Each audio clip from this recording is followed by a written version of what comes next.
Shop safety. Glasses. There you go. So Zeke is turning down some aluminum right now. And what we're going to do is we're going to make a couple bungs. And all we're using is WD-40, and we have some aluminum. Started with some 3/4 inch aluminum. What are we turning it down to, Zeke? Bungs. 15 millimeter? Oh, yeah. So what we're doing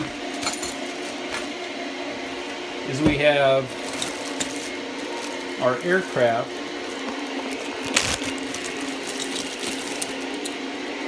Here's our aircraft latch. And what we're going to do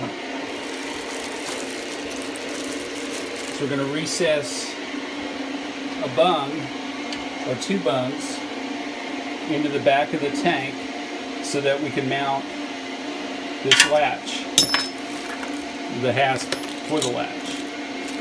Okay, Zeke's been welding up the bottom of the tank. He's been doing a mighty fine job. Then we're going to put two bungs and weld them to the bottom of the tank.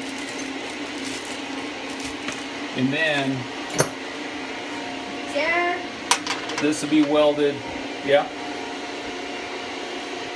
Okay, so this steel plate will be mounted to the frame. It'll come from both sides and mount the tank. And then we'll have a point on the back for the aircraft latch. Okay, so we're going to try to do two bungs at one time. So we put the flat part on so we could weld to it, and then we're going to come over here and pick it up on the other side. Now our parting tool is too big for our quick change, so we're going to probably cut it with a bandsaw. So there it is. Our first part made on the lathe. We had to part it with the carbide tip because our blade's too big. Just face it. Just beat it. You can't handle the truth. Just beat it. Beat it. Don't know the words. Just leave it. Just leave it. Nobody's so busy to touch me. Just leave it.